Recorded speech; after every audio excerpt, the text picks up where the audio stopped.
All right, joining us from the Royal United Services Institute in London You sound like you're from London. is a guy who's no stranger to frequent viewers of the channel, two-time Moochie Award-winning Justin Bronk. Justin, it is great to see you after a long absence. Yeah, it's been too long. Good to be back. It absolutely has. So we'll also note that over your shoulder is the UK Ministry of Defense there in London. So that is appropriate for this conversation. It's a cool setting. So we want to do an update of the war in Ukraine as we normally do.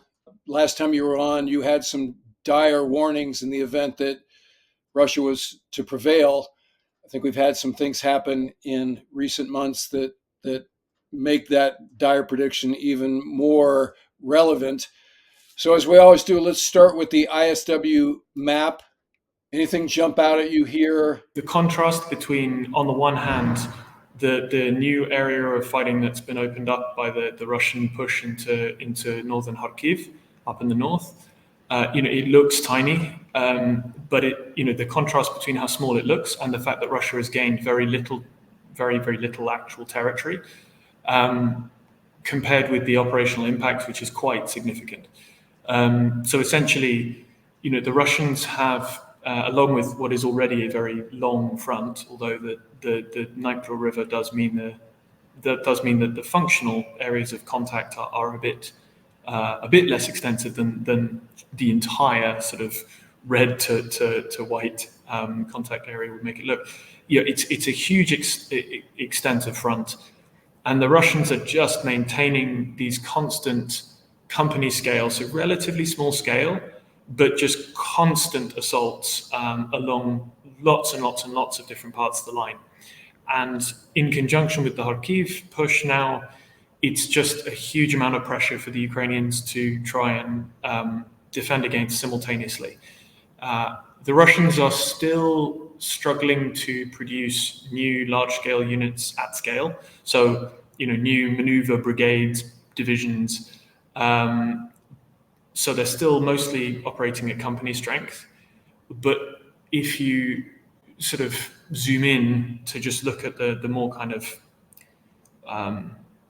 basic personnel size ratios, the Russians now have above 500,000 troops in play in and around Ukraine, which compared to about 200,000 that they invaded with, Russia has really cranked up the scale.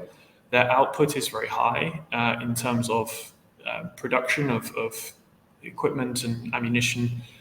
It's not necessarily sustainable in that a really significant portion of that output is reconditioning old stock. So old defective howitzer shells, old barrels, old vehicles. And they will start to run out of a lot of those old things to recondition towards the end of this year and into the beginning of next year at the current rate. But for now, the amount of ammunition and equipment that Russia is outputting is significantly higher than Ukraine is receiving. So they do have the personnel advantage. As we've discussed before, it's not necessarily the size of population, although of course Russia has more people to draw on. It's more the disparity in terms of the number of people in the front and the recruitment and training pipelines on both sides. Now, you guys know I've been carrying a Ridge wallet for years, even before they were a sponsor of this channel. Right now, I'm using this High Dive blue one for summer.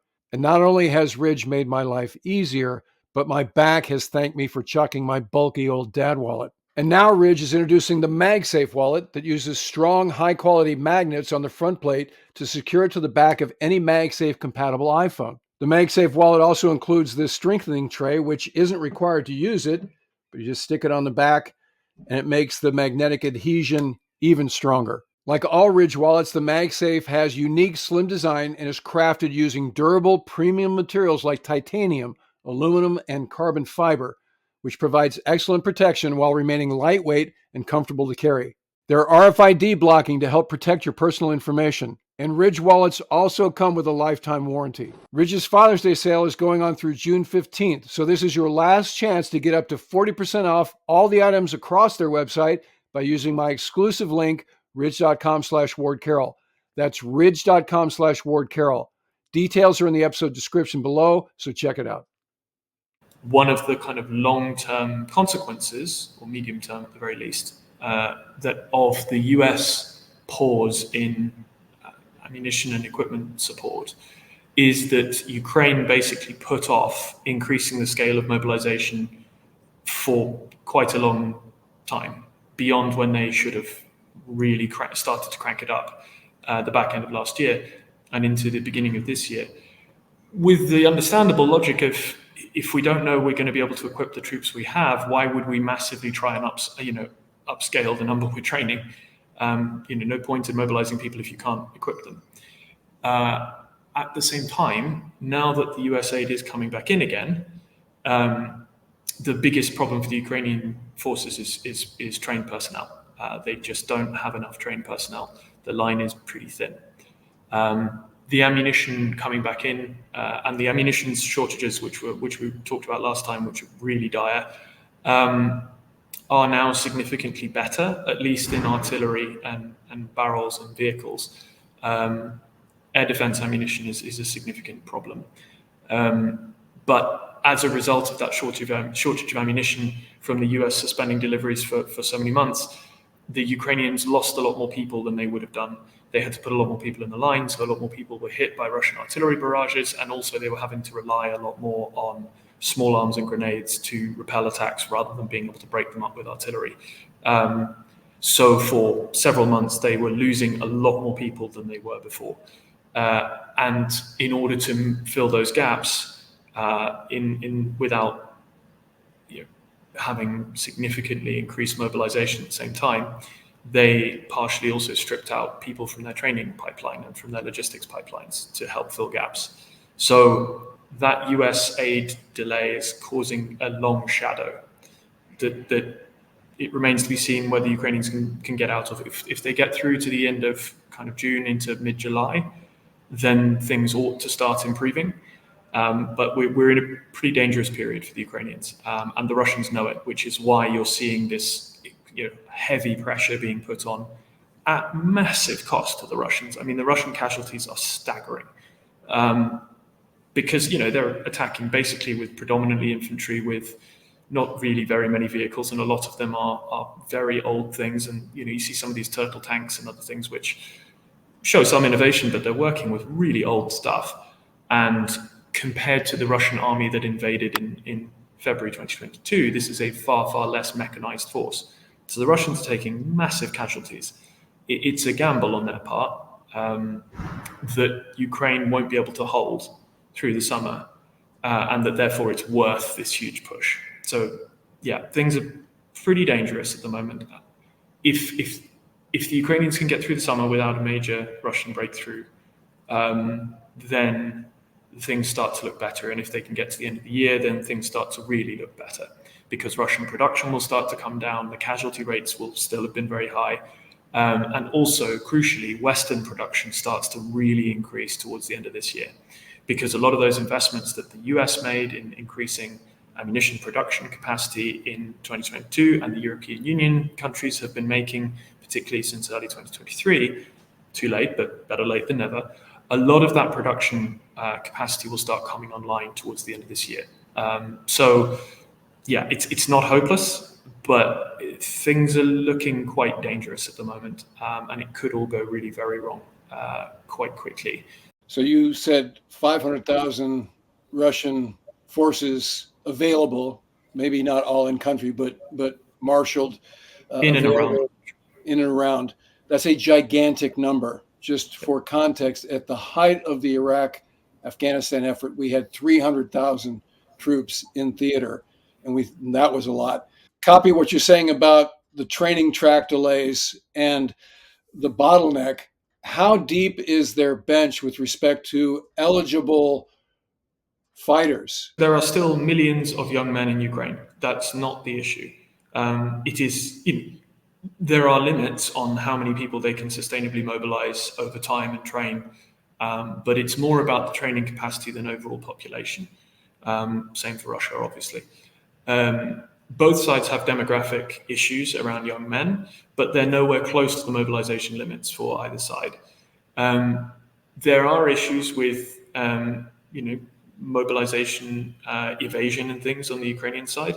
Bluntly, a lot of the people who were most motivated joined up initially, and so the casualties that both the Ukrainians and the Russians have suffered to date are disproportionately among the experienced professional soldiers, because those are the people you lose first in a major war where you're then mobilizing tranches of people.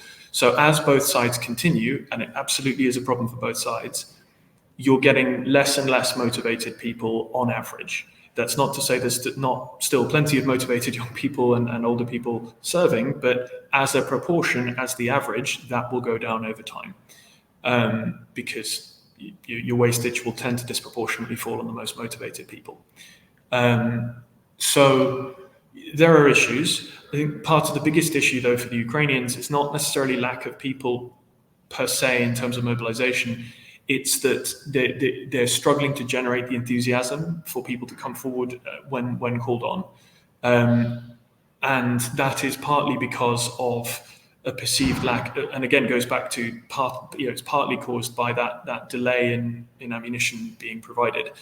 Because if all you're hearing is that your forces are desperately short of ammunition and being steadily pushed back, you probably don't want to be mobilized into that, right? That sounds like something that's not going to be fun. Whereas if you're being mobilized as part of a narrative around you of the build-up towards a counteroffensive to the liberation of your country, as we saw a lot of last year, people are much more willing to get involved in that. And it also comes down to the training pipelines. So, people's willingness to go along with being mobilized without, trying to evade it or trying to find excuses or ways to get around it, also is influenced by the perception of what kind of training and what kind of plan they're going to get and they're going to find when they get in. It comes back to, for this to be sustainable and to try and get things onto a better trajectory again, where they were last year, even though the counteroffensive did not achieve its aims, we were still on a positive trajectory in terms of Ukraine relative to Russia. And it really was allowed to be kind of thrown away throughout the winter and the beginning of this year. The morale situation at the moment is really, really poor, but the will to fight is still there. They don't see an alternative because they know what happens in territory the Russians occupy. And there's no kind of negotiated peace on Russian terms. The Russians won't stop because they think they can take the whole country. And nothing the Ukrainians can offer them is worth anything close to victory for Putin. And nothing that Western partners can force or convince the Ukrainians to offer them, short of essentially surrender, is worth anything close to what Putin thinks he can get through just continuing to fight. Well, that's an important point you just made, because a lot of comments that you're seeing in my Ukrainian-related content, I just spoke with former astronaut Scott Kelly, who is fresh back from Ukraine. He had a sit down with President Zelensky. And if you look at the comments there, people are like, look, the Ukrainians just need to cede the land they've lost, including Crimea. But that assumes that Putin would be okay with that as the end state. And that is, as you've just said, not the case. That would just be the beginning of a cascading, not unlike the North Vietnamese eventually taking the South. I think Americans, Europeans need to understand the nature of this conflict before they offer some sort of lofty tenet associated with how the end could be brought about in quick fashion. Let's talk about some of the gear that we've provided and how effective it has or hasn't been, starting with the F-16. So where are we with their training track? Do they have F-16s in theater yet? And if so, how effective are they? And will they ultimately be any form of a game changer going forward? So Ukraine has pilots training on F-16, the vast majority in Europe. And it is worth stating, especially given that a lot of the narratives in the US at the moment about, the US expected to do it all, why aren't the Europeans doing things? Worth noting that all the F-16s that are being donated are European F-16s. So it's Dutch, Danish, Belgian, Norwegian. And the vast majority of that training is being done in Romania and in Denmark. And that turned out to be what, 200 airframes, sort of more or less? A little above 80 definitely committed at the moment for a potential requirement of around 200 at some point. in the sort of medium term. So obviously there's significant sensitivities around details on where the training is. There have been public statements, so that the Danish Minister of Defense, I believe, or a senior Danish politician recently, a couple of weeks ago, said that F-16s should be in Ukraine next month. My personal take is that would be a bit premature, as ever, not because the pilots can't fly them, but because learning the tactics required to be effective with them, which are absolutely not the tactics that Ukraine's combat experienced pilots are used to with MiG-29 and Sukhoi 27, takes a lot more time than learning to fly the jet, especially for element leads, so 2-ship leads, let alone 4-ship leads. These are tactics that Ukrainian Air Force pilots have never flown, the Ukrainian Air Force has never used. And it's almost harder to train combat experienced pilots who have lots and lots of time on MiG-29 or Sukhoi 27, those tactics, than it is to train people from scratch. And that's a thing that's a feature that was found in every Air Force that transferred from former Warsaw Pact types to F-16. Poland, for example, when they were converting from MiG-29 and other Soviet legacy fighters to F-16, they sent the best MiG-29 sort of weapons instructor equivalent to the first kind of F-16 conversion course in the States, and he failed. They sent the second best, and he failed. And then they kind of caught on that probably the bulk of their F-16 crews would have to be new guys trained from scratch. They failed because there's so much information in the cockpit because of the autonomy. It basically comes down to the way that former Soviet Air Forces and Air Force doctrine employs aircraft. So GCI based. A lot of the Soviet MiG-29 and Sukhoi 27 sort of in-cockpit practice revolves around being tasked by a ground-based commander to take off and fly to a certain point at particular altitude points on a particular frequency, and at certain points literally press buttons to switch the radar through different steps of different modes to be talked on to the lock, and then individual weapon release being authorized from the ground. It's a completely different way of conceiving of and teaching people how to operate combat aircraft to in the US to in any Western system where, as you say, there's a lot more cockpit in cockpit autonomy that is not just in the cockpit. It goes through mission planning, the way that we conceive of and kind of execute tactics as part of mission planning, and then through the sorties themselves, debriefing. And we've built an entire weapons and aircraft and sensor and data link kind of architecture around our tactics. And it's very difficult to take people who have lots and lots of time in one system and transition them successfully to the other. Partly because, yes, of course, they can try and rehearse it, and they can try and understand the theory and then go through it in sims and even in real life. But the moment you put them under pressure, they tend to revert to what they know. Especially, the more time people have in cockpit in one system, the harder it generally is to convert them. All of which means that at a tactical level, it would be astonishing if Ukrainian pilots, however skilled and however combat experienced and brave and committed they are on their MiG-29 and Sukhoi 27s, it would be fairly astonishing if they were anywhere close to the proficiency levels that we would expect from a 2-ship lead, let alone a 4-ship lead, in a standard NATO, particularly American F-16 unit. Especially since a lot of the course will probably have been truncated a bit to speed things up. And at the same time, the threat environment, in terms of the surface-to-air and the air-to-air threat environment, is not one that we would deploy F-16 into from a NATO point of view. We would not see that platform, even with all the US weapons, as a suitable platform to kind of take the lead in that sort of threat environment. It would play a part in a much larger composite air operation with 5th gen forward and lots of standoff and lots of EW enablement and all sorts of suppressive weapon effects. And it would certainly play a useful part in that. But F-16 on its own into that threat environment, this is a jet that was designed in the 70s. it's asking a lot. And it's not to say that it can't be useful. My point is just to reinforce the level of tactical proficiency, not just as individual pilots, but as formations, that they will need to be really effective in that environment is high. So training the pilots, the more time, the better. One of the big problems Ukrainians found, and we found training Ukrainians for last year's counteroffensive, was that a lot of the equipment was provided too late to give them more than a couple of months of training on things like Abrams, Leopard.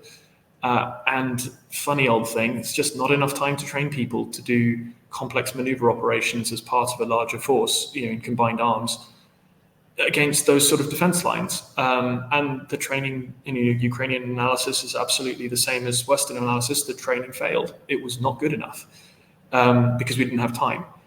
And the training you need to operate a tank as part of a maneuver formation, combined arms with infantry and artillery, is, it's complicated, but it's nowhere close to, four-ship F-16 tactics in a combined ground and air-based threat mess. So yeah, the longer they can train for, the better. Obviously, Ukraine has needs that are very urgent now, but a lot of those needs are not ones that F-16 is ideally placed to respond to. And in fact, deployment of F-16 forward will further increase pressure on Ukraine's ground-based air defenses, which are currently one of its biggest sort of priorities is trying to address shortfalls in not just number of launchers, but critically ammunition for ground-based air defenses. If you put F-16 in country, if you don't have lots and lots of locations prepped for it, you're going to have to put a lot of air defense around it to stop the Russians smashing it on the ground as soon as they figure out where it is, along with the ground support equipment and all the technicians that you're training. So yeah, as much as I want to see them in country and doing well, when that is a risk timeframe judgment call.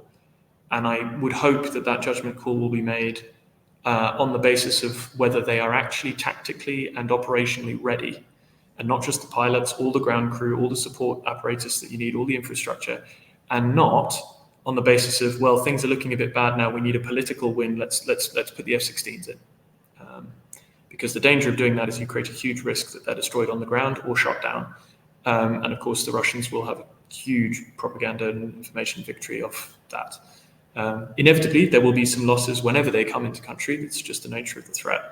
But, you really want all the ducks in a row to have the best chance of really gaining some proper air defense success out of these things for all the money and time and effort that's gone into it from all sides.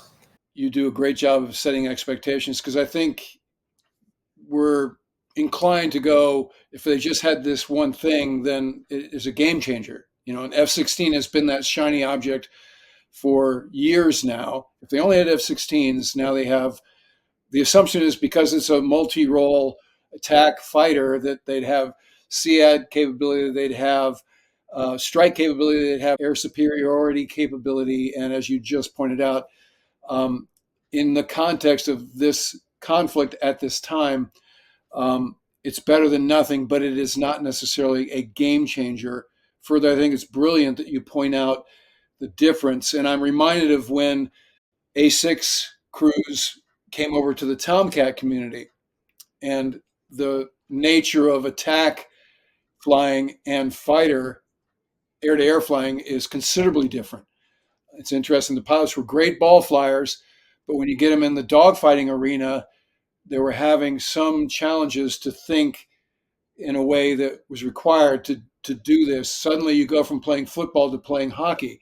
And that's what comes to mind when you're mentioning these legacy, Soviet platforms, those very senior guys that are suddenly in this. Yes, it's an old airplane, but it's a glass airplane. It was, thank you, John Boyd and the acolytes, years ahead of its time, but it's not a singular solution.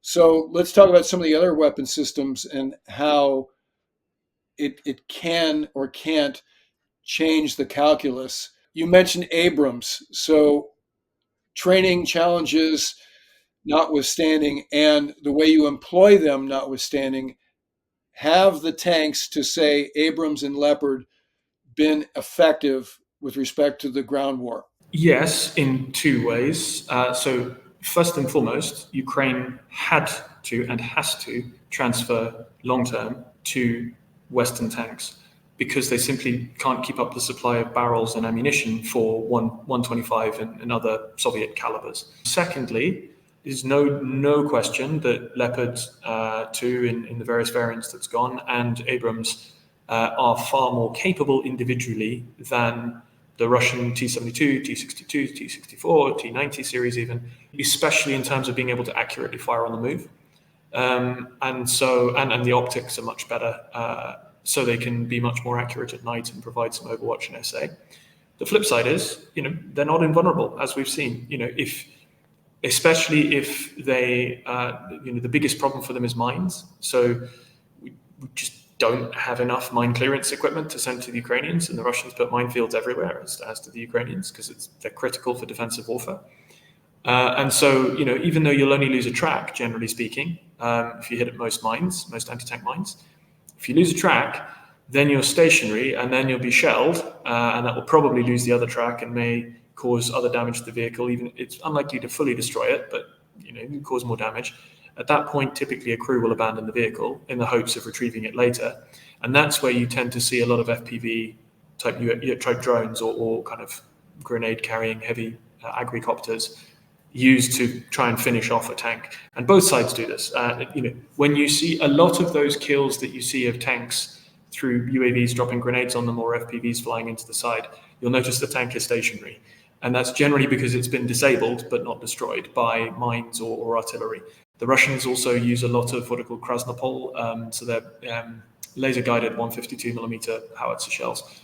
So if they have a UAV on battlefield at Overwatch behind their side of the lines, then they can designate a vehicle that's moving around, particularly during offensive maneuvers last summer, for then laser-guided artillery strikes. Typically won't destroy a tank, but it often will track it.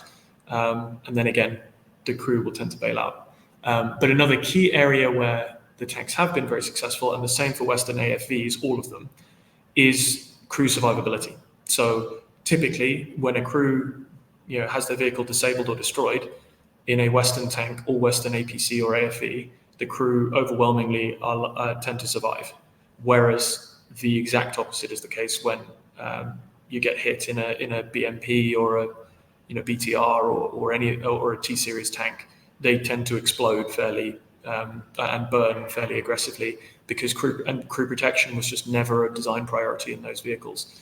So, especially given, as we've already talked about, the Ukrainian difficulties around training and recruiting and mobilizing enough people and the difficulty of training competent tank crews, for example, every tank that's knocked out or disabled but where the crew survives is infinitely preferable to that tank being knocked out and disabled and the crew lost. So in that sense, the Western vehicles have been hugely successul, and the Ukrainians really like them for that.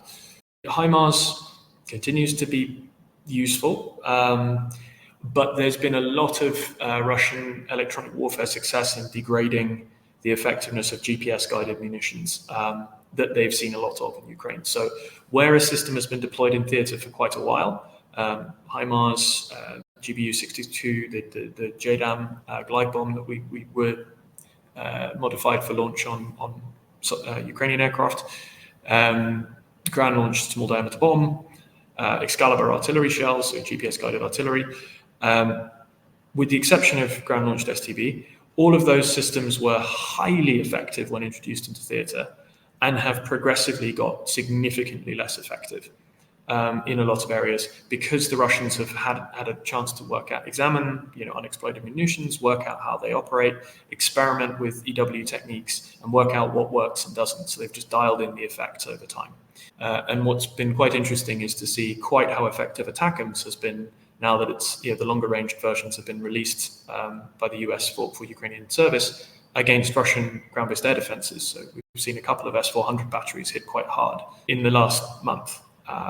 And ATACMS, interestingly, is much less dependent on GPS than a lot of more modern munitions. And so, again, not just that it's a longer range system, it's also one the Russians haven't necessarily had as much experience defending against, and which operates with a different sort of series of approaches to guidance and navigation. The other thing that President Zelensky said to Scott Kelly was to date, they've been kind of forced to fight with what he framed as one hand tied behind their back, meaning there was sort of an asterisk on the equipment they were provided that you cannot use this against sovereign Russia. And I know Prime Minister Sunak just sort of said, as far as UK equipment goes, we are okay if you use it against military targets in Russia. And I think the Americans are also kind of coming around to seeing that as an acceptable premise.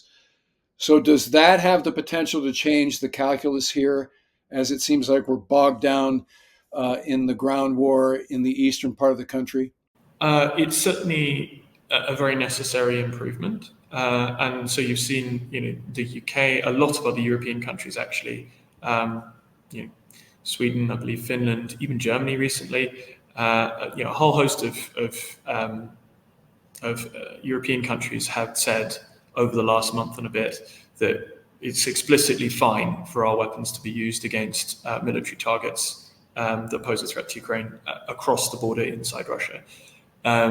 The US has very recently finally allowed a limited amount of cross-border fire in the near Kharkiv against targets that are posing a direct military threat to Ukraine.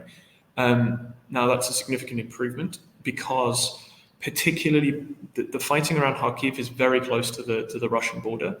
And so until the US approved that, no US weaponry, including things like M777 and M109 howitzers, could be used to strike Russian artillery batteries literally lined up on the Russian side of the border, firing into Ukraine, which is a ridiculous position to be in.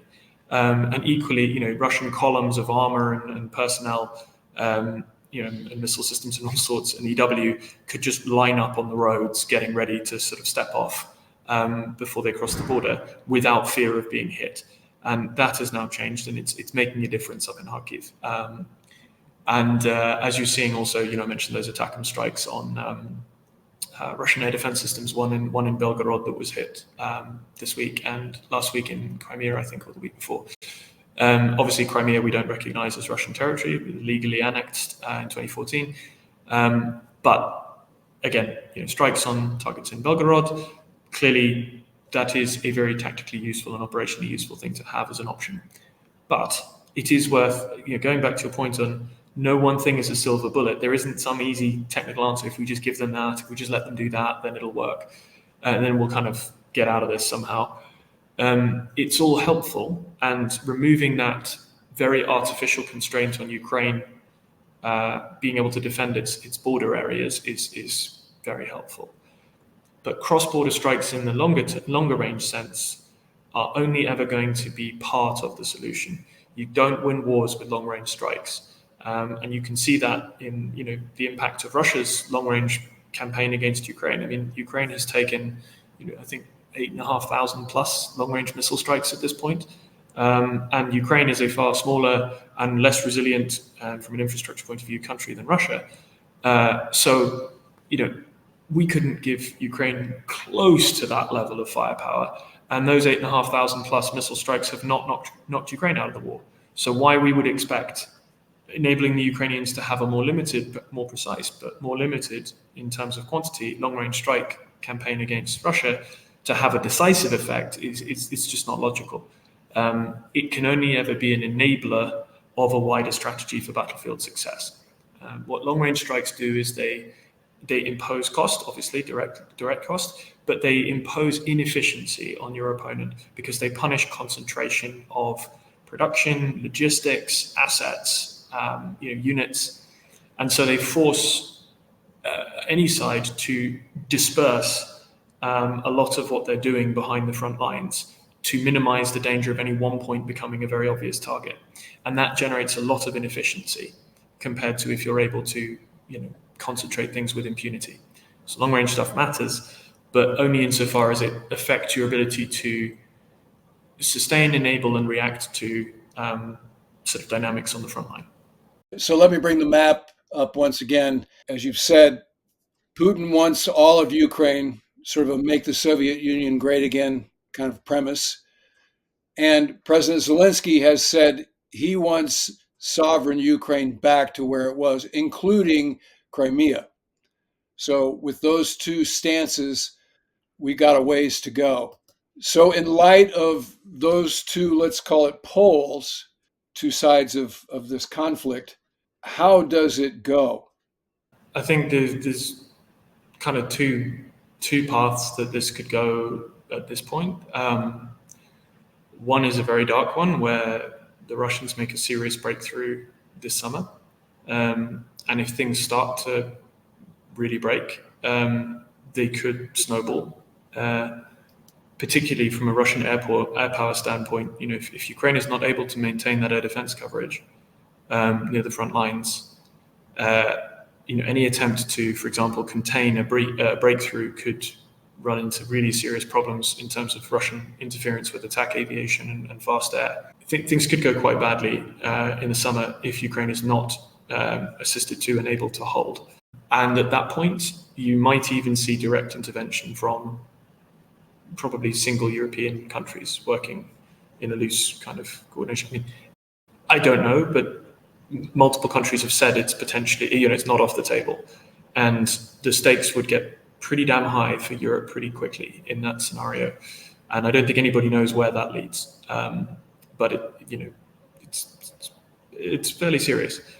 On the other hand, if Ukraine can hold through the summer without a major Russian breakthrough, then I think things, as long as we can keep them moving on a path towards more and more sustainable posture, slowly build back up their ability to go back on the offensive next year, then I think we have a much better picture looking towards the end of the year, because Western production will be really significantly increasing on both sides of the Atlantic, and Russian production will be dropping, particularly as we go into early 2025, because they will just be running out of critical things like howitzer barrels to pull out of storage and refurbish and send out. They're using things far, far, far faster than they can replace them with new build stuff. And so while Russia can probably sustain the enormous defense spend that it's putting in, its productivity in terms of output is not sustainable at its current rate into next year. So if we can get onto that, if we can manage to navigate to that path, then I don't think Ukraine has to take huge amounts of territory in 2025, going through spring and maybe towards summer, before it actually starts looking like a scenario in which the Kremlin really has it in its interests to negotiate some sort of actual solution that might hold. Because at that point, with its own production dropping, Europe's production on a much more sustainable footing, and the Ukrainians on a more sustainable kind of recruitment and training path, actually Russia at that point doesn't really have a route to victory in Ukraine. So at that point, they do perhaps have an incentive to negotiate something that could actually hold. So the United States remains very divided over support for this war. I know that's something that doesn't exist in the UK for the reasons you just mentioned, because perhaps it's a more existential threat, and the heritage of these sorts of threats on the European continent. We have this big mass of water between us that's traditionally allowed us to be less concerned about things that happen over in that part of the world.